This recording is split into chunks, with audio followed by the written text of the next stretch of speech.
Okay, I'm live. So basically, today I was gang stalked horribly, and I'm going to tell you how I was gang stalked horribly today. So I went to go check on my vehicle because my vehicle is still in the process of being fixed.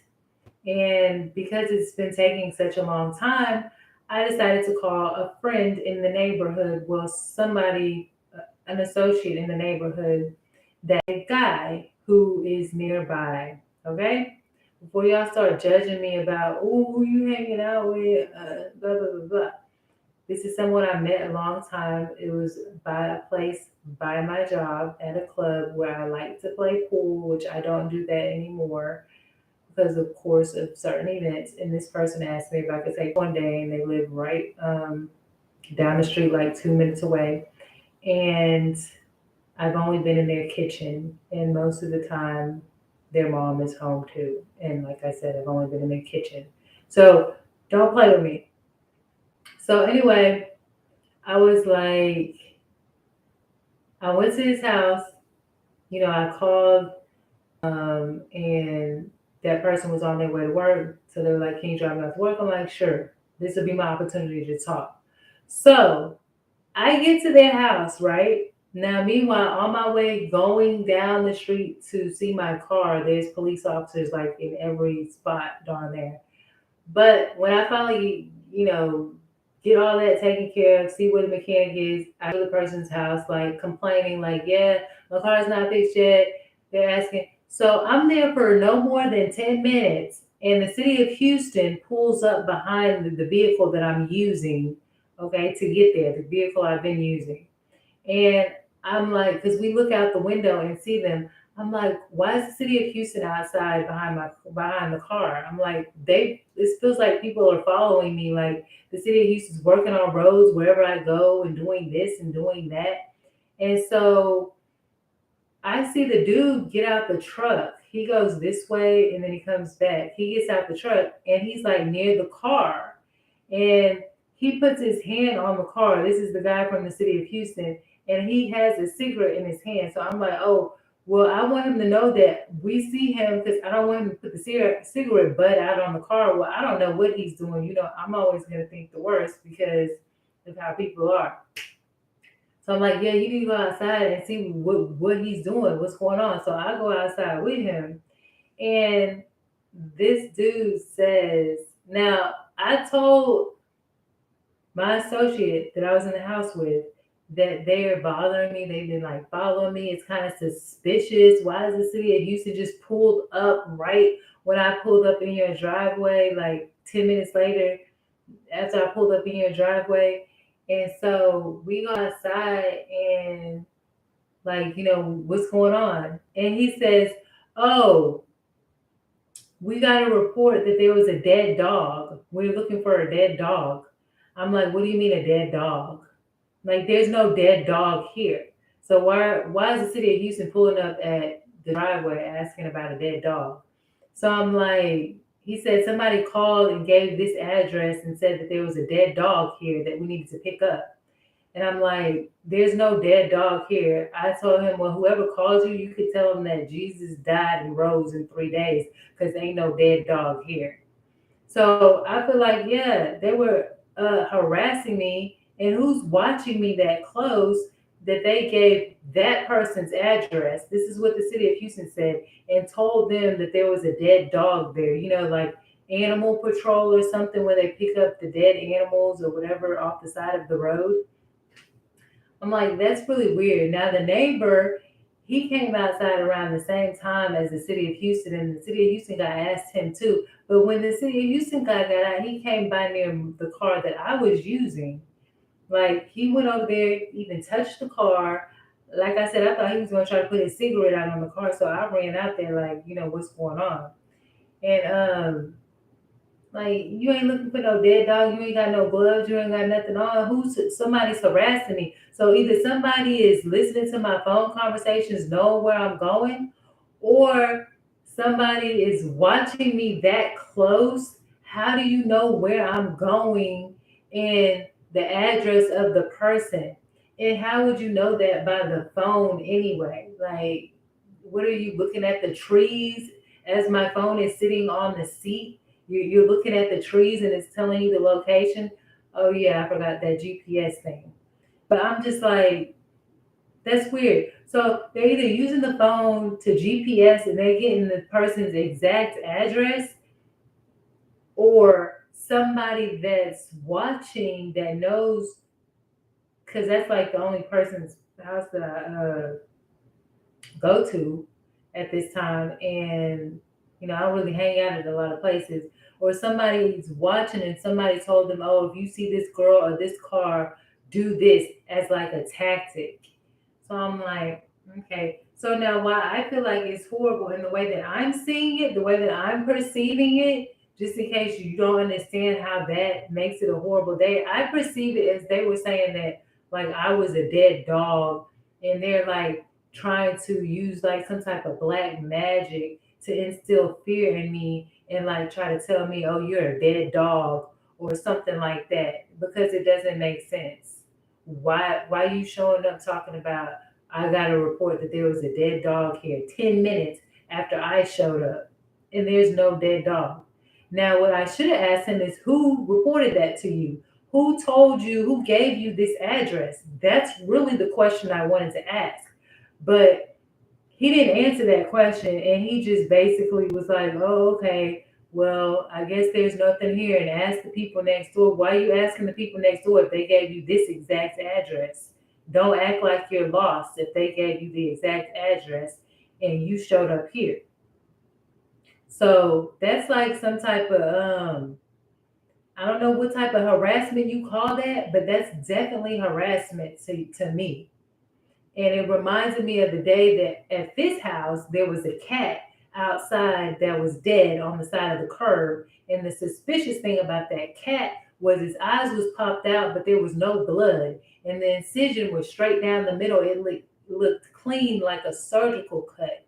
And there was no other blood.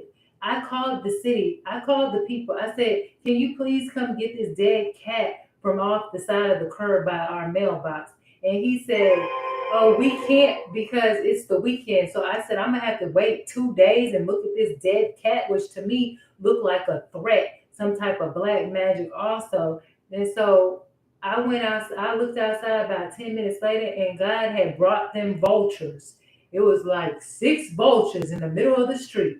And they all, and I have pictures, and I will show y'all. I know I'm slow to showing the pictures and stuff, but oh yeah, it was about six vultures, and they picked that cat up and they dragged it in the air and dragged it somewhere else. So I said, you know what? When people don't work for you, God will work for you, okay? Sometimes God will work for you. They tried to put that dead cat in my face and use it as a threat and said they didn't have no workers that could come work for me. And God brought his workers. He brought Mother Nature and dragged that cat somewhere else. It wasn't going to be in front of me, threatening me in front of this house right here. So anyway, I felt like, yeah, that's what it had reminded me of when this dude showed up today at the associate's house I was at, talking about somebody said there was a dead dog here. A dead dog. I said, okay.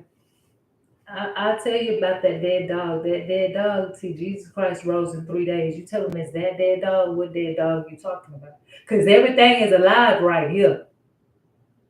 And then the funny thing is, because I was saying I didn't feel good this morning and I was tired, I was so exhausted. And it was like they was trying to do some witchcraft. See, but God had already told me something. God told me, you know what, somebody might try to use some words today to try to bring you down, drag you down, think you were a half-beaten sheep in the midst of some wolves, think they could use the words to try to bring you down and kill you and take you out, because God said that good words are of healing. So if good words are of healing, then bad words can be a killing. And that's what they trying to do to me. So don't try to play with me talking about no dead dog is here. But I revived them words and I changed them. And I said that everything's live here. And if you did take me out, I'm going to rise in 3 days. So you best remember that too. Just like Jesus, I'm in the likeness of Jesus. So if you try to do something to me, you do what you do. I hope you don't succeed if what you're trying to do is wrong. But you remember this, I'm going to believe in rising like Lazarus in 3 days, okay? So be careful, because I might come back to haunt you in your sleep. Anyhow, so that's all. It was rude, and I'm so used to people doing rude things to me and trying to taunt me and do this black magic. So when I laugh and smile, don't mean that I'm not taking it seriously. I haven't been desensitized. I know when somebody's doing something wrong to me, and I don't think it's funny, and I don't think it's a game. It was around 2 o'clock. It was around 2 o'clock. Yeah, the city of Houston showed up at this man's house that I needed his help to help me about my car. Talking about uh, talking about a dead dog, a dead dog. Somebody said it was a dead dog here. Will you call him and tell him to come take a picture of it? Tell him to come take a picture of the dead dog that's here. Because I don't see nothing in the yard but me standing here alive and this man standing here alive and you and the neighbor over there standing alive. And I don't see nothing in the grass. And you can bring the grass mower, the lawn mower today. I don't see no dead dog. You tell them next time before they call you, take a picture and show them the damn dead dog. Huh? Show them the dead dog. Where the dead dog at? Because I ain't see no dead dog. I don't hear. I'm the only one barking around here. So anyhow, I think that's rude, and I just want to show y'all some of the things that they do. Now they brought the city of Houston, and yes, I said it. You know where I'm at.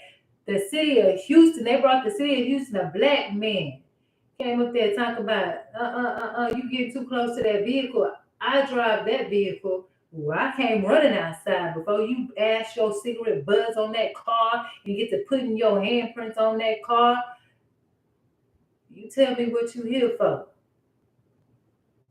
Anyway, yeah, that's the type of stuff they try to bring to me now. You tell me the mental anguish and distress that would bring to somebody when somebody's sitting up there trying to put a death spell on you, because that was a death spell. That was a death spell, and that's what a death spell looked like. Somebody come to your house. You ain't called nobody, but somebody you don't know called and said it's a dead dog at the house. It's a dead dog in the yard. Baby, I'm telling you, these people are sick. They sick. They mentally disturbed. I don't know who following me. I don't know who trying to target me. I don't know what it is. I don't know if it's just a crazy psychotic person that want to be the antagonist of the story. But one thing you should know is we pro-life over here. We pro-life over here. So don't try to bring that death spell over here. Whatever you try to bring over here. See, I have a problem because I have to fight, and I'm not really that type of fighting type of person. But I gotta send that back to sender. I gotta send that back to sender. Send it back to whoever brought it. You take that message back to them and tell them what dead dog, because wasn't no dead dog over there. Ask them if it's a dead dog in their yard, because he seen the same thing in the yard I was on in their yard. So do they got a dead dog in their yard?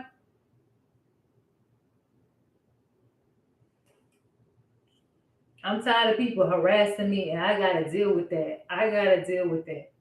They not paying for no therapy over here.